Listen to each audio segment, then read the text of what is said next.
सभी को नमस्कार।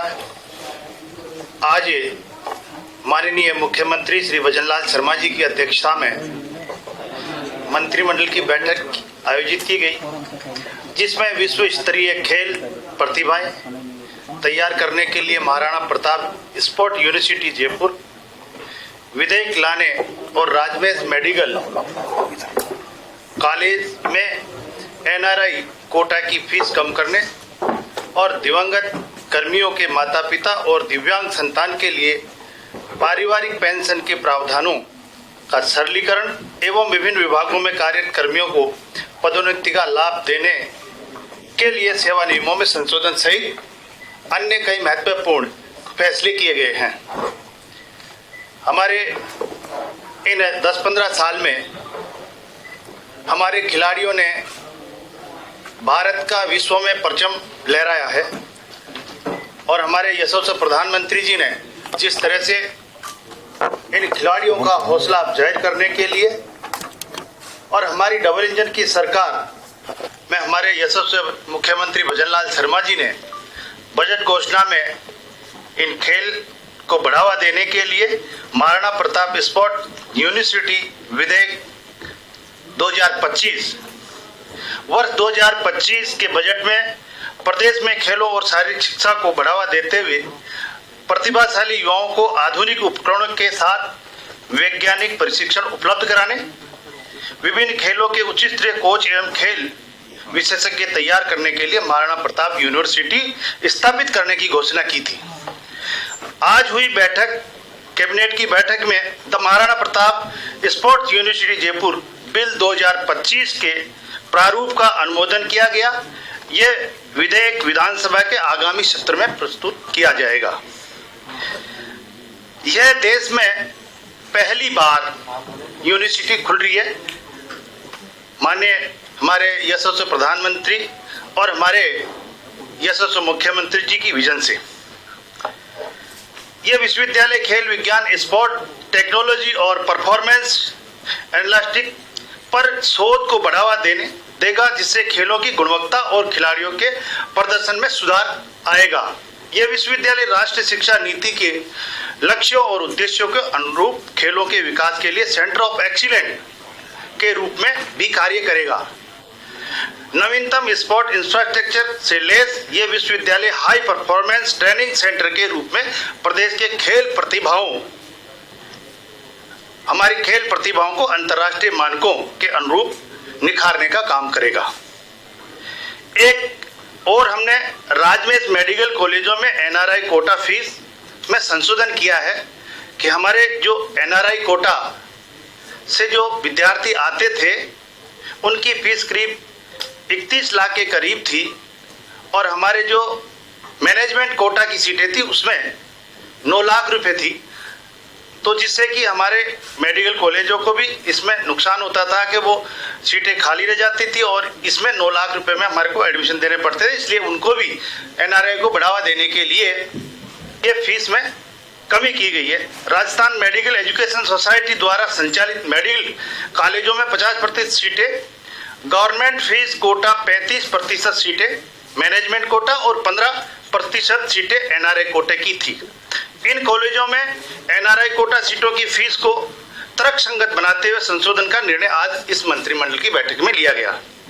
इन कॉलेजों में एनआरआई सीटों की वार्षिक फीस डॉलर में निर्धारित होने और 5% वार्षिक वृद्धि का प्रावधान होने के कारण अब तक 31 लाख रुपए तक पहुंच चुकी थी, जबकि निजी मेडिकल कॉलेजों की औसत फीस लगभग 24 लाख रुपए ही प्रतिवर्ष है। ऐसे में प्रतिभाशाली एनआरआई विद्यार्थियों को निजी मेडिकल कॉलेजों में प्रवेश ले लेते थे और अधिक फीस के कारण राजमेश कॉलेजों में एनआरआई कोटे की काफी सीटें खाली रह जाती थी। बाद में इन खाली सीटों को करीब 9 लाख रुपए वार्षिक फीस वाली मैनेजमेंट कोटा की सीटों में परिवर्तन करना पड़ता था, जिससे कि इन कॉलेजों का राजस्व हानि होती थी। कैबिनेट द्वारा इस लिए गए निर्णय के अनुसार राजमेश कॉलेजों में एनआरआई सीटों की फीस को मैनेजमेंट कोटा फीस का 2.5 गुना किया गया है।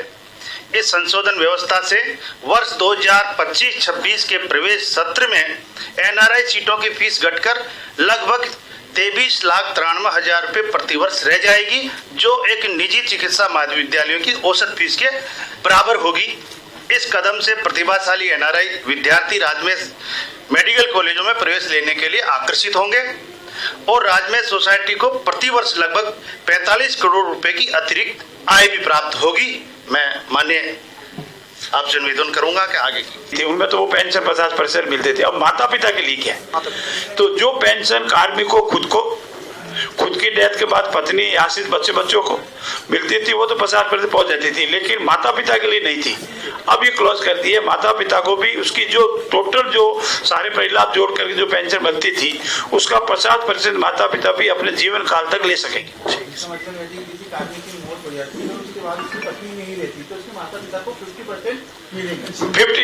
30% के राइटर के क्लोज से उसको विलोपित कर दिया है। पहले डिस्ट्रिक्ट था, माता पिता को 30%, बाकी को 50%, अब सबको 50%। और कोई?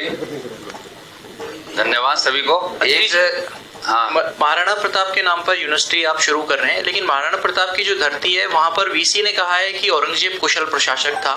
इसको किस रूप में सरकार आकलन करती है? उसने माफी मांग ली है। उसने जो बोला था हमारे कुलगुरु ने, उसने माफी मांग ली है और उससे गलती हुई है।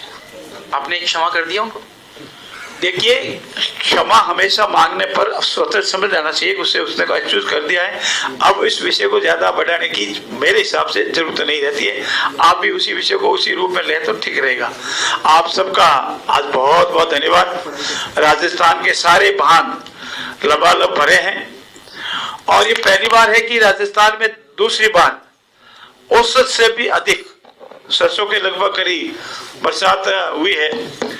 और राजस्थान में अभी जो शिविर लग रहे हैं, प्रशासन जो हमारा है, चाहे ग्रामीण सेवा शिविर है चाहे शहरी सेवा शिविर है, इन शिविरों में बहुत अधिक संख्या में लाभार्थी आ रहे हैं, उपयोग कर रहे हैं।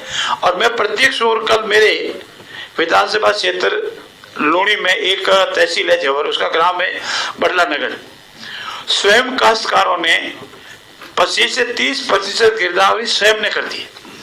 मतलब धीरे धीरे डिजिटाइजेशन का जो प्रभाव हो रहा है, पहले तो हम पेमेंट का आता था, दुकान में आता था, आज तो गिरदावरी जो होता है, हमारा काश्तकार भी खेत में जाकर के इस मोबाइल के ऐप के माध्यम से स्वयं गिरदावरी कर रहा है। गिरदावरी में जो अड़चने आ रही थी वो सारी समाप्त हो गई है और शिविरों में बहुत ज्यादा लाभ पूरे प्रदेश को मिल रहा है। इसके लिए मैं यशस्वी प्रधानमंत्री जी का भी आभार व्यक्त करता हूं। और आपकी जानकारी के लिए बता दूं कि आगामी 25 सितंबर को माननीय प्रधानमंत्री जी का बांसवाड़ा में प्रस्तावित दौरा है। आप अनुमान लगाएं, प्रधानमंत्री जी पिछले 6-7 महीने में राजस्थान में चौथी बार आ रहे हैं। ये हमारे लिए गौरव का पल है। हमको काम करने में और अधिक उत्साह मिलता है, प्रेरणा मिलती है और काम करने में अगर हमारे देश के और विश्व के सर्वमान्य नेता का मार्गदर्शन मिलता है तो हमें और खुशी होती है।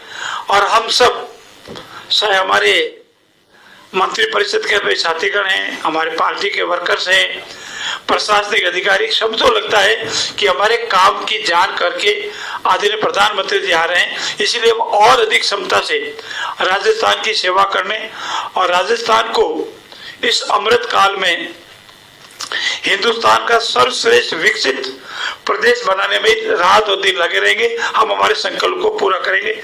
बहुत बहुत धन्यवाद। धन्यवाद बहुत बहुत आप सभी का भी अल्पाहार के लिए आमंत्रण। कोई सर